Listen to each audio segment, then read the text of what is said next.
Hey everybody, it's Jimmy and Bill. So today's video is why more and more people are choosing to rent instead of buying. Because I've been reading article over article and people are like, you know what? I can't afford to buy a house now. I'm just going to rent.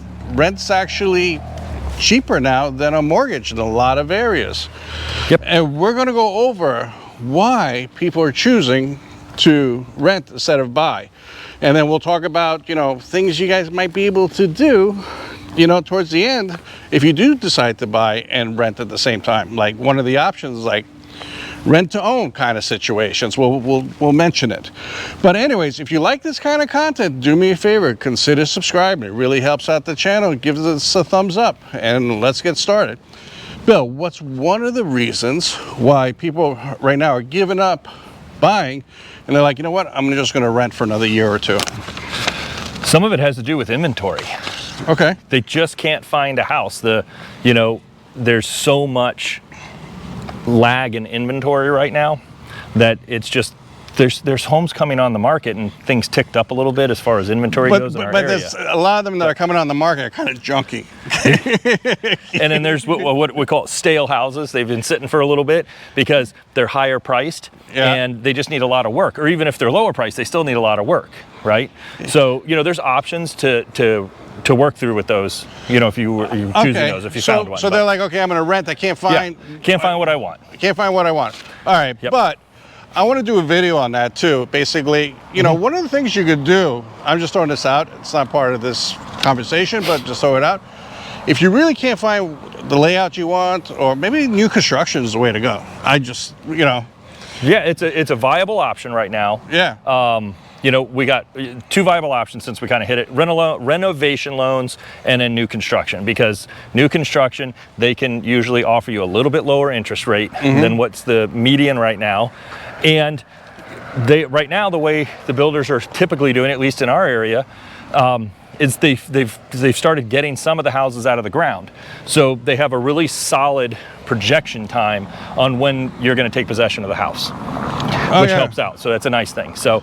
Yeah, I mean, that's definitely, if you can't find something exactly what you're looking for, but that's one way of doing it. Of course. Another reason why people are like, all right, I'm going to rent instead of buy, probably the biggest, I think, but I could be wrong, is they just don't know what the market's going to happen. So say, there's still people, I'm waiting for the dip. I'm waiting for the dip. And let's talk about that a little bit, because there's so many people doing YouTube videos and doing everything. It's like, don't buy now, wait for the crash, wait for the crash. But the same people, and I subscribe to them, I've been saying that for 2-3 years. Yeah, they will be right one day, but... If you say it long enough, it'll eventually happen. So, what's your opinion on waiting for the dip? Because, you're the realtor. So. All right, so let's just kind of look at this as a holistic thing. And this will be a quick version. We could have a whole show on this. All right, yeah, so all right, do a quick one. The quick version is, it's flat out inventory, period. That's it. We are so grossly under inventory right now. Builders, they're helping. Builders are helping, but they can't build enough homes to make up for our inventory deficit. There's multiple reasons for our inventory deficit. Number two, this crash that people are discussing, trying to compare it to the Great Recession. It's just, we're not doing those subprime loans. We're not doing the predatory lending practices, things that there's laws in place that prevent those kind of actions. And it really does just come down to supply and demand. We are with inventory. All right, let me play devil's advocate a little bit on that. So people are doing YouTube videos and saying, hey, the builders are now, giving incentives to buy. They're giving add-ons. They're doing this. If there's such a demand, is it the price point? Why are they doing incentives saying, hey, we'll buy down your mortgage rate or we'll add upgrades to the home? Talk about that a little bit. Why are they doing that in your opinion? Right, because the price point's higher because it's a brand new house. Yeah. Number one. The interest rates are so high right now. Right. So they're doing things to draw attention. See, the builder doesn't want to get stuck holding the bag of all the land. So if they slow If their demand slows, they're stuck holding the bag with all this property. They don't want that, because that's money, that's cash, it's capital. All right. So let's talk about interest rates. A lot of people are choosing to rent because they don't want to pay today's interest rates. I understand that. I mean, I really do. But historically, rates, this is a normal rate if you really go back in history. When we had 3-4%, that was historically, what would I say, artificial. It was just to take care of the economy. It's not a normal situation. We've never had rates that low, ever. I don't think they're going to go back to 3-4% unless something major happens in the economy and they have to stir up the economy again. If we have another tragedy, maybe, but nobody even predicted that the rates were going to go down to, darn near zero. Right. So, like, hoping that we're going to go back to something that in recorded history we hadn't seen is, it's probably not going to happen again. And at the end of the day, the average interest rate was right around that 5.5%, 6.5%, obviously credit worthiness dependent, but this is not unnormal. 7.25%, it's been what, 21-ish years or so since we saw an interest rate that high. Yeah. But I understand not wanting to get into this. If you can find a house though, and that's your payment, you can always have the option to refi if it works for you. Not every situation. Yeah, if it works for you. Yeah, it's not every situation. So basically interest rates. Okay, here's another one. People just don't want the maintenance on a house. They're like, okay, I'm going to rent. Yeah. I don't have to cut, maybe they do have to cut the grass, but they don't have to take, if something breaks, all they have to do is call the landlord, Yeah, so exactly. Some people are like, look, I get it. I've got some clients that just flat out do not want, they owned a home, and at this point in time in their lives, they don't want to own a house anymore for those specific reasons. The dishwasher goes out, they pick up the phone. They call Realtor Bill.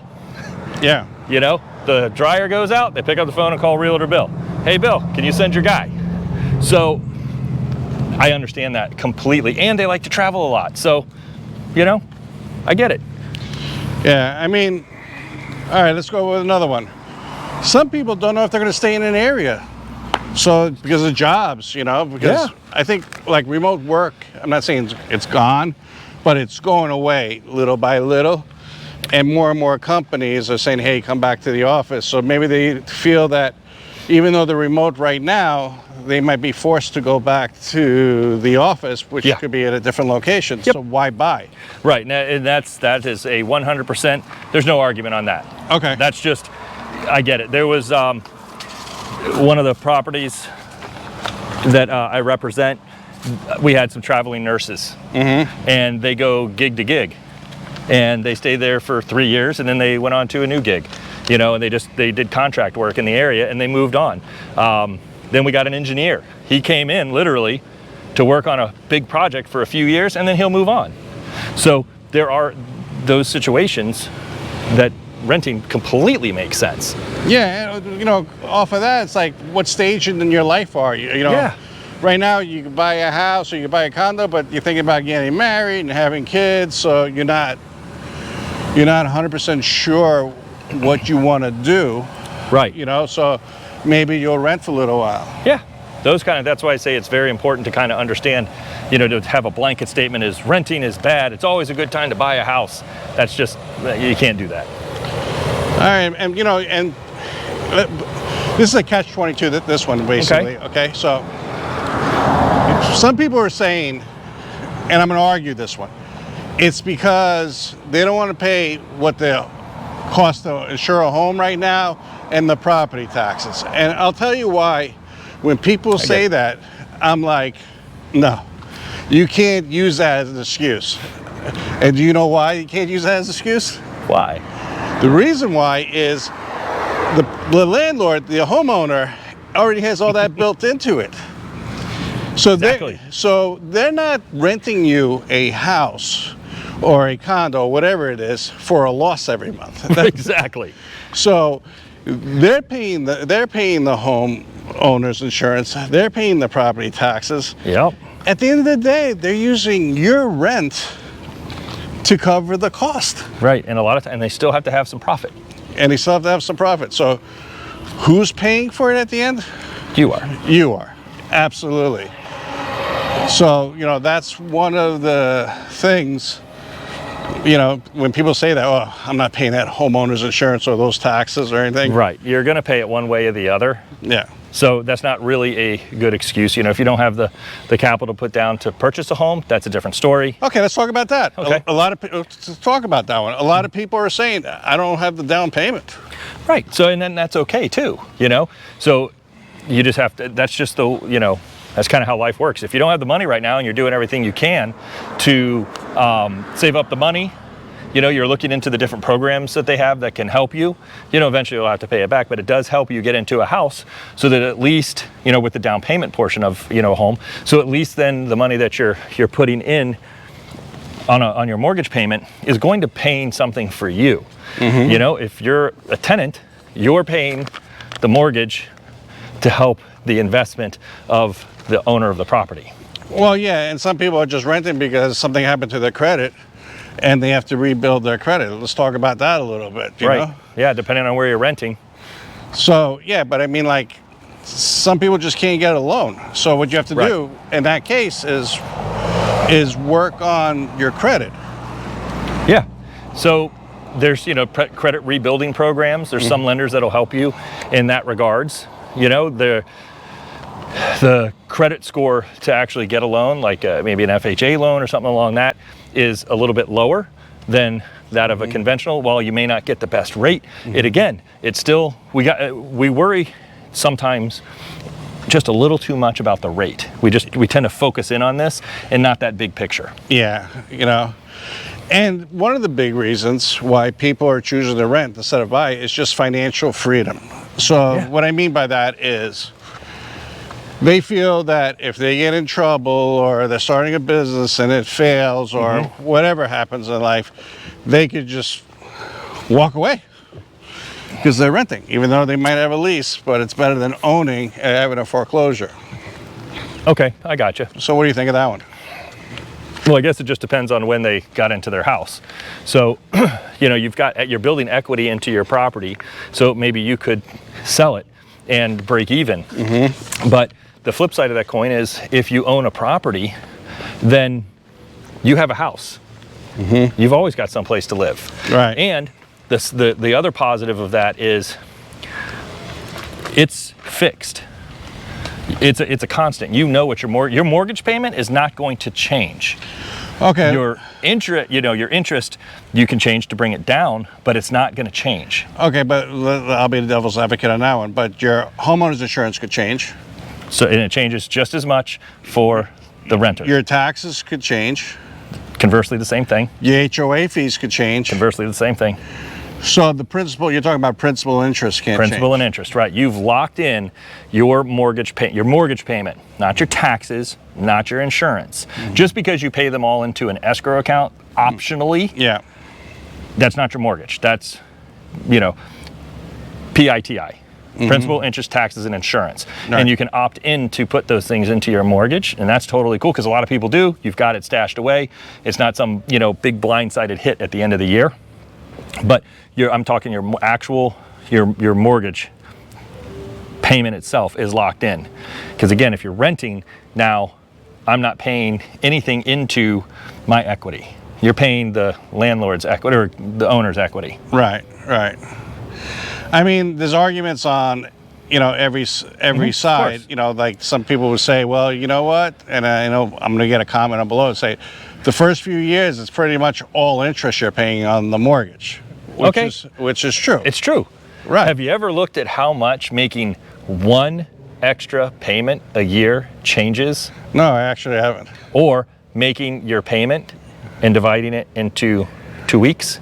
So you make your payment, instead of making one mortgage payment at the end of the month, let's say, you know, your mortgage is due on the 1st. Yeah. You're paying a portion on the 1st and you're paying a portion on the 15th. See how much that amortization calculates out. Because the interest is based on the principal balance at that particular time. Exactly. Or you take, you know, you get a little bit of extra money at the end of the year and you apply it only to principal. But there's another thing too that I was going with this one is that argument. If somebody made a comment about that, I would say, well, what about the average equity gain every year? Okay. So what's the average? 2 to 3% on a normal? Conservative side, yes. Yeah, 2 to 3%.